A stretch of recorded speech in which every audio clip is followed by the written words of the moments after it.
Hi, everyone. Welcome to Retire with Style. I'm Wade. I'm here with Alex. And for the first time in quite a while, we do not have a guest this week, but we're continuing our ongoing series on long-term care. Specifically, we're going to talk about Medicaid as a funding source for long-term care today. But before getting into that, Alex, what's new in your world?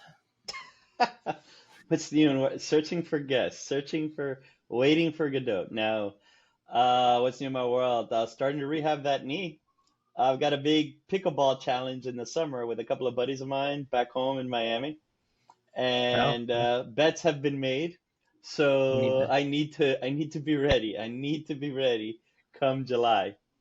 To flexible, limber, flexible, limber, all of that. all that For stuff. yeah, and I've never played pickleball, so it's one of those things. So I'll see how well my ping pong game translates to the world of the pickle.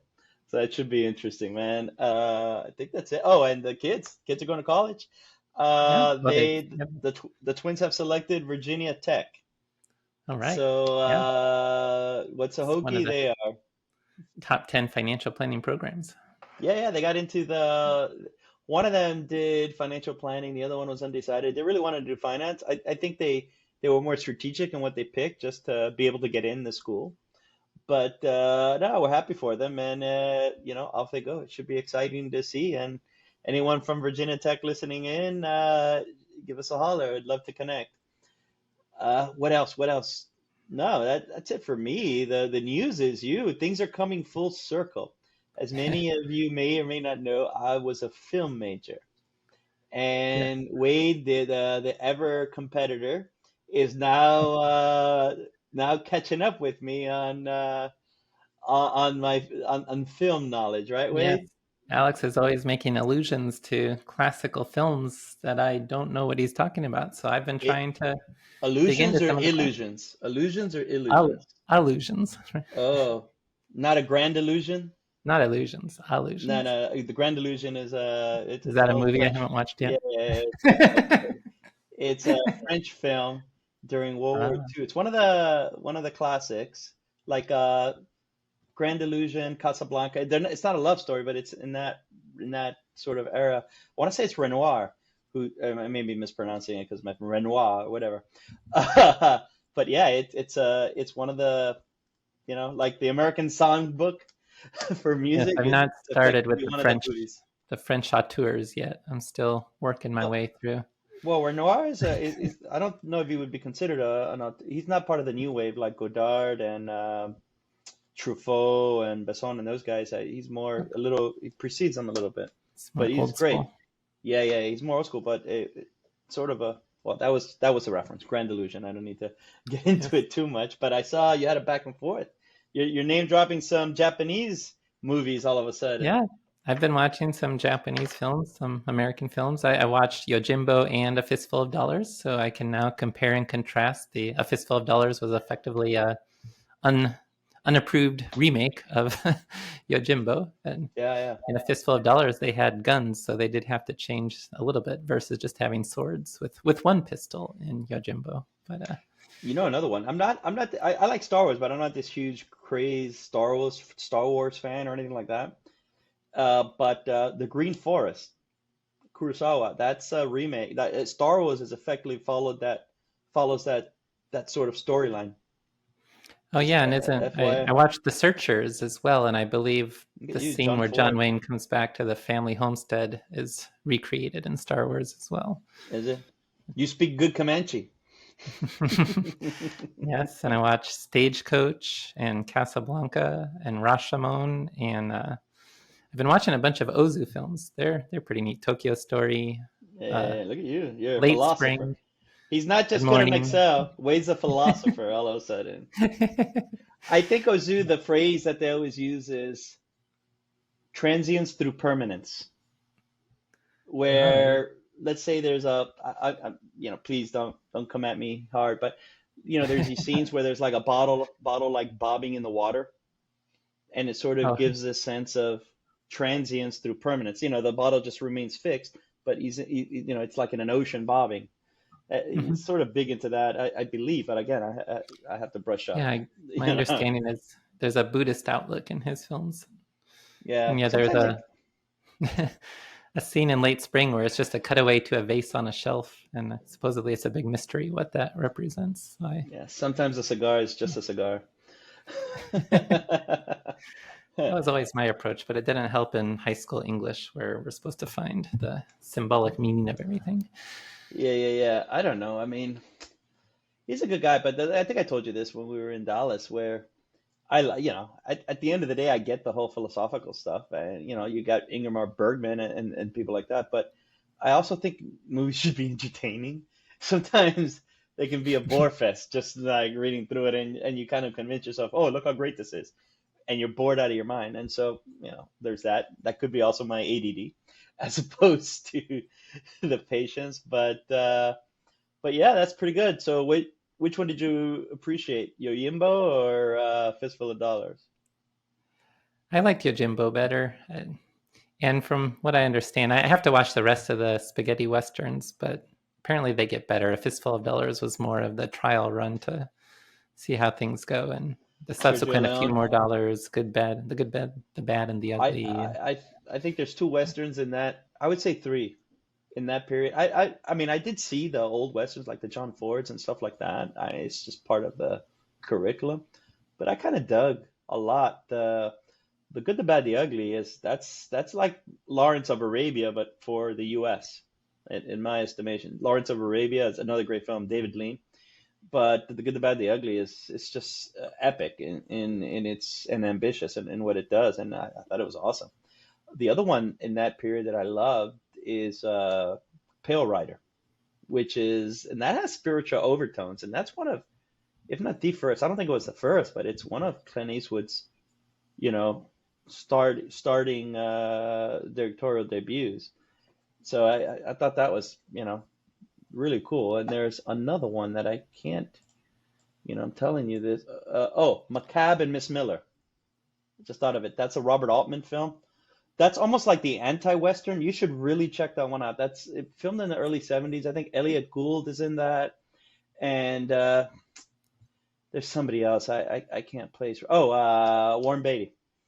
And it's great. It really is this anti-hero kind of Western. They take all the conventions that you would see in Westerns and they kind of turn it on its head, if you will. It's like in the Pacific Northwest. It's not a dry town, it's again in the Pacific Northwest. It's really good. That was it stuck in my mind a lot. Pill Rider, Macabre and Miss Miller, and The Good, the I'm Bad, not the sure if Ugly. they're on Max. I'm mainly been using Max for my Well, streaming. But, we're gonna do a GoFundMe campaign so Wade yeah, they can get me a can Criterion yeah, streaming so service. Wade can get a streaming thing with the Criterion. Just sell 10 more books, man. Come on. Just sell 10 more books and you're good for the year. There you Gee. go. Yeah, But I right? watched half of Paris, Texas. I don't think I'll get through the second half. It just Yeah, yeah, wasn't yeah, yeah, yeah, yeah, yeah. I hear you. I hear you. doing it for Like, me. I mean, look, like I said, those are good movies, but to me they're also entertaining, from that standpoint. Mhm. And maybe it was because the age I started watching these, where I'm in my early 20s and you watch Bergman and they're good. I mean, they're very heavy movies, like Through a Glass Darkly, Persona, Game of Death. But at a certain point, you're like, my goodness, I don't even drink yet. Like I'm not. All of a sudden, an hour later, you're drinking like bourbon straight, that kind of thing. They're heavy movies, and sometimes you need the bubble gum, but that's fine. But yeah, good for you, man. But still no Godfather, huh? Oh, I've seen Godfather 1. That was Bob French who never watched Uh, Godfather. I still have to but watch Godfather 2 and 3, though. no, don't watch three. It's a It's you not worth it. know, yeah, it's like the when they did the new Star Wars trilogy, like after the first three, they did the next three. Uh-huh. It's terrible. I was almost gonna cuss, but I know you're very hesitant to give this an E rating. That's an E rating on our podcast. It's it sucks. Explicit content. Yeah, I don't know what they were thinking. It's almost like Coppola drank like a gallon of kerosene or something like that for the third one. Now, I think one of the trivia thing is what's one of the actors that's been in all three movies besides like Pacino and so forth? Sophia Coppola, Yeah, is yeah, that? yeah. She was like the baby in the baptism scene. I don't know. They snuck her in somewhere in Godfather 2 and then 3, she's, one of the characters. She's by the way, I don't think she was a very good actor in that movie, but she's a phenomenal director. Like, what was the movie? Lost in Translation? Yeah, I've seen that. I love that movie. Well, it's Japan. You were probably in Japan when that Mhm. movie came out, right? Or yeah, right around the same time. Uh-huh. Lost in Translation is, I think, not good. I think it's a great film. It really is. At her age, when she created it, makes you kind of I think jealous. that yeah, that movie may have just recently had come out because I think I watched it as part of my preparations for moving to Japan. So Really, and I think I that's think if I'm before. recalling right. I want to say that was even before Scarlett Johansson was really on the scene as well. No, no, hats off to her. I mean, it's in the genes, but she did a phenomenal job.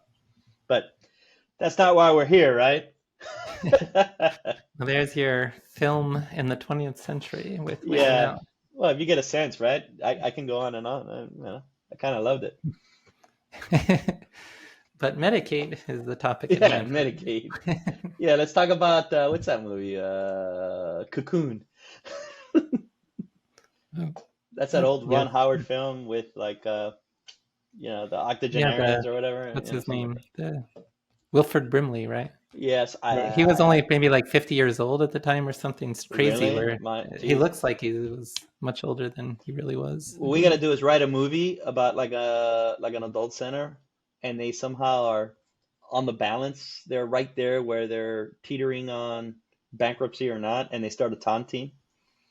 And just like the Simpson episode, people start mysteriously dying. Yeah, there was an Archer episode about that too. Yeah. But there hasn't been like a horror movie like that. That would be kind of fun. An elderly horror movie where they're like taking people out. That'd be hilarious and scary. Tell me how the comments come in this week, Wade. Yeah, there were some good ones at the Apple podcast Oh reviews. yeah, you love to remind me. The All right. listeners love Alex. Well, what can I say?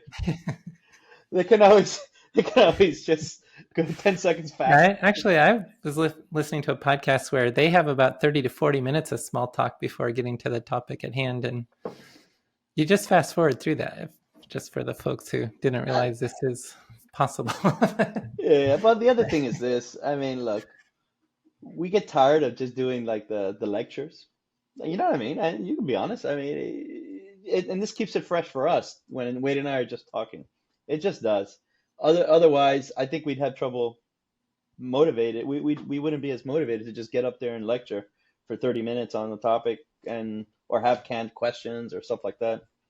You know what? If you want that, go to Retirement Researcher. You can knock yourself out with stuff like that. This is more of a, I think it's just cool to sort of humanize ourselves and engage with the audience. Because you'd be surprised how many people do write to us about certain things and the like, and we get a kick out of it.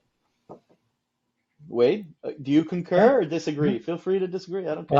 Well, I don't have any issue with lecturing, but I get your point. Nice change of pace. All right. So what do we got on Medicaid? And this will be human oriented. Alex tried to experiment with having ChatGPT write questions for this episode, but that was a big failure. So It this is sucked. a fully human approach today. So. Yeah, we're trying, but my laziness knows no bounds. But it didn't work. So No, it didn't work. stay tuned, Okay. though. We'll get better at prompts.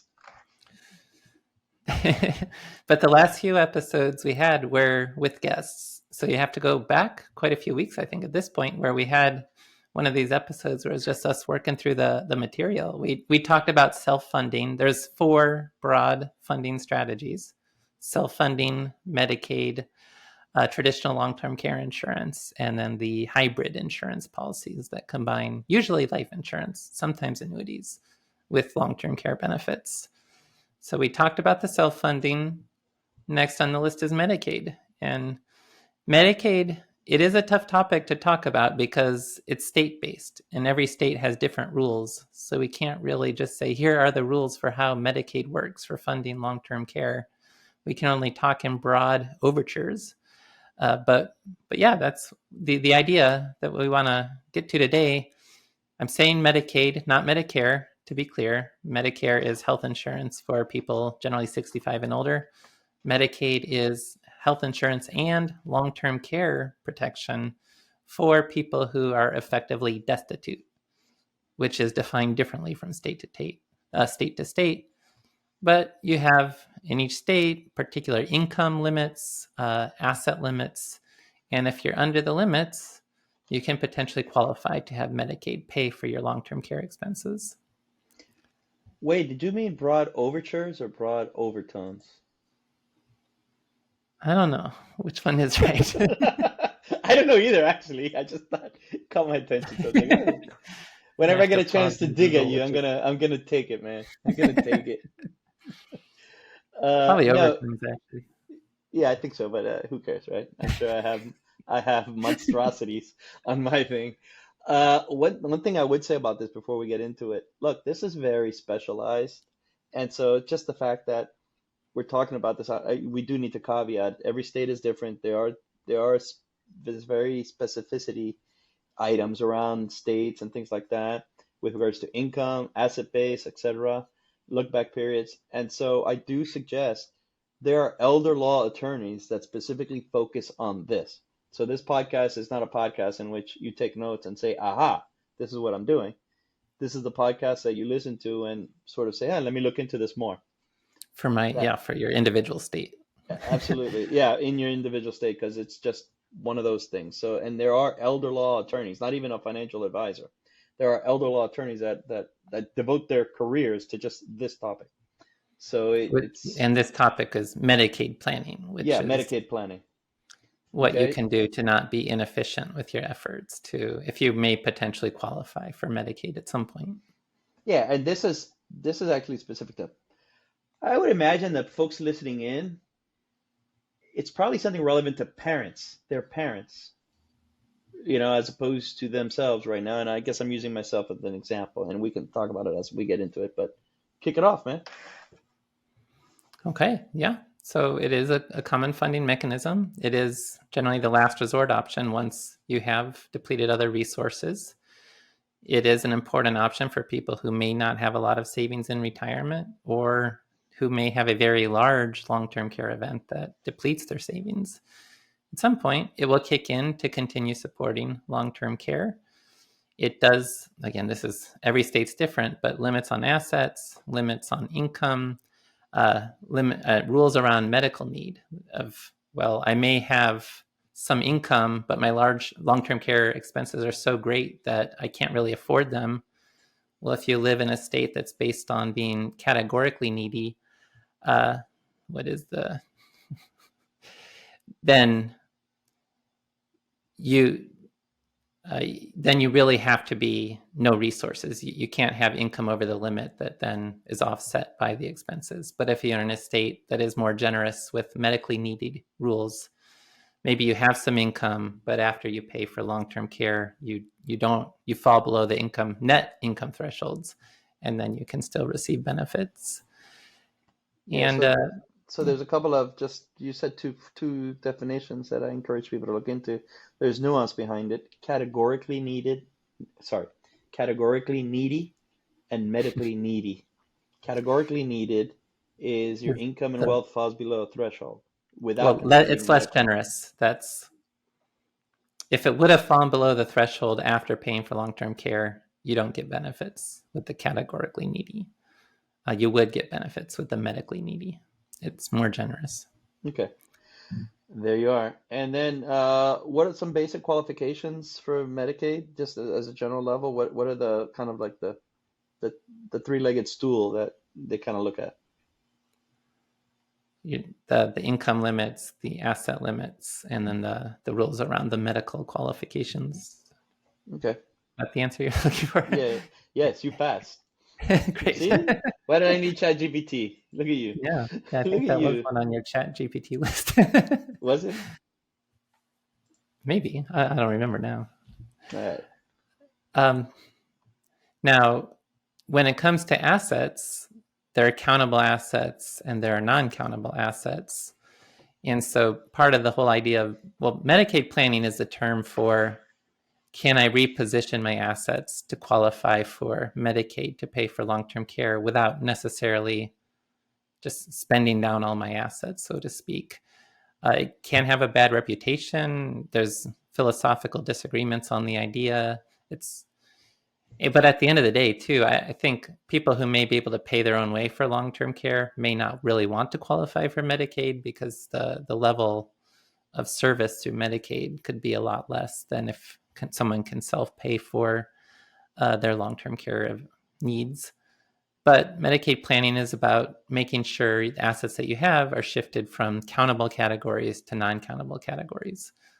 Now, this is where every state has different rules, but in some states, non-countable categories might include your primary residence, automobiles, assets belonging to the family business, furniture, or other personal belongings. And so one simple Medicaid planning strategy would, if the house is a non-countable asset, pay off the mortgage. That shifts funds from the investment accounts that are countable to the home equity, which is not countable. Purchase things that you need, like hearing aids, wheelchairs, that sort of thing. Maybe even doing home renovations to shift more of those assets into non-countable categories. Making gifts can be an option. There is a 5-year look-back rule, though, with anything you've done in the past 5 years will be studied to see if that was considered kosher, so to speak, for Medicaid purposes. And if you are doing things, making gifts and so forth within 5 years, then you may be penalized to not qualify for Medicaid for longer based on the size of that asset divided by the average monthly cost of long-term care in the state, I think nursing care in the state, to then say, okay, you're not eligible for Medicaid for another 4 months or whatever the case may be. Okay. And wait, and maybe I don't know if we want to talk about it later on, but let's say you qualify and all of a sudden you get a windfall of income, you win the lottery or something like that. That's also, in a funny sort of way. That's something that can affect you once you get it. Yeah. If anytime you go up over that asset limit, you would lose access to the Medicaid payments for sure. Now, another area of potentially non-countable assets is just set-asides available for spouses. So this is also going to vary state by state, but there are resource limits available where if it's still a married couple, you don't have to fully deplete the household's assets before you can qualify for Medicaid. Reserves can be set aside to help support the spouse who doesn't need long-term care so that they're not destitute in this scenario. We talked about the 5-year look-back period. And then one issue just with so even if the home isn't a countable resource, after the individual passes away, states have been known to look to claw back on what they paid out in Medicaid benefits. So that non-countable house may be placed under a lien post-death so that the estate might lose some of the potential inheritance that was there. So home equity may be non-countable during the lifetime of the individual, but not necessarily after the death of the individual, which would be another thing to just keep in mind. But it is hard to talk again about these long-term care Medicaid planning ideas just because they do vary so much state by state. This is really just meant more as an overview. Yeah. So like you said, Alex, having a specialized elder law attorney who is knowledgeable about the rules in your state is quite important. No, and I'll give you some color on my situation here. My parents, they're first generation, and their investments were with their children, making sure that my sisters and myself had an education. That was really their investment. So when they got to a certain age, they didn't have much. And my dad and my mom are in this process where my dad's he's in a he's in a nursing home effectively. He's in his, I don't know, 95, 96, and he's bedridden at this point with dementia. But there's Medicaid, and it's a nice place. I would say, and maybe this is just one of these things where South Florida is a little different because there's so many people, and there's a lot of folks around there, but my dad has Medicaid in there, and it's I don't want to say they treat him great. It's one of those that maybe I've looked at with him and my mom, but Medicaid effectively subsidizes his stay there. And going back to even the income, I was telling Wade that every so often, every 2 months or so, I get a call from the home telling me that his account is building up from Social Security. And The yeah, checking yeah, account asset, that would be an asset limit, not an. yeah. Sorry. Yeah. It gets his assets over. I forget what the threshold is, right? It's low, but like $2,000, something like that. But I have to spend, $200 on him on something. I end up buying like shampoo and skin lotion for the entire floor. you know, that way everyone can benefit. But it's one of those things that, because it has to be for his care, it's one of those things that is interesting. It's kind of a dynamic where you get called and you're told, hey, you gotta spend, on behalf of your father. So we do that. And my mom is the opposite, where she just used up her asset, the remaining stuff with regards to her assets, and just taking it to zero, frankly, because eventually there'll be a transition to Medicaid for her in the assisted living facility that she's in. And so those are two situations where both of my parents, probably in the near future, if they're both, knock on wood for my dad, but that they'll both be in Medicaid, and it would have worked out great for them from the standpoint of they didn't have much to begin with, and so it's not like they drew down a $2 million portfolio on healthcare. If they had more than $10,000 in the bank at any given time, that was a lot of money. So it's something that they're benefiting from, but it does take some knowledge to navigate around it. Yeah, and that transition to Medicaid is important. That you have you checked with your mother's situation about whether there's no issues with switching from self-pay to No, they're Medicaid fine. there? Yeah, and They're part fine of with that that. is because, again, it's a little bit of a different world in South Florida, and it's not informal. Everything is done by the books and everything, but they treat my mom like a family member there at this point. She's fine there, but they're even helping me do the application because they're like, hey, hurry, right now I'm covering the difference out of pocket, and they're like, hey, when are you gonna do this so you can she can get Mhm. into it, and so they're helping me through it. It's not a complicated thing. It just needs to be done. Mhm. Yeah, Medicaid reimbursements can be less than the actual cost of providing care. So it is helpful to enter into long-term care facilities before needing Medicaid, just because you might have access to a better, like a nicer room or better quality services and so forth. But then at some point, if you switch to Medicaid, just making sure that, well, what all is going to change in terms of the level of care and so forth, it's important to know in advance what that sort of scenario might look like for those who are thinking Medicaid may be in their future. Okay. Yeah, and that's really about all we can say about Medicaid, just because we can't really get into state by state level specifications with the podcast meant for a broader audience. But for me, the takeaway would be I think most of our listeners are probably self-funding some sort or buying a policy, but their parents may not be in that position. And if our listeners are, look, I'm 51, and so if our listeners are probably between the ages of 45 and 65, this is Mm-hmm. something to look at with their parents in the sense of if you're helping your parents out of pocket and because they have no money, then, I'm sure you thought about it, but this is where Medicaid could actually help them out in a great way. And there's no stigma to it. It just is what it is. It's a government program, so take advantage of it. You've paid taxes throughout your career. It's there for a reason. Mm-hmm. Very good. Yeah. Nice way to sum things up.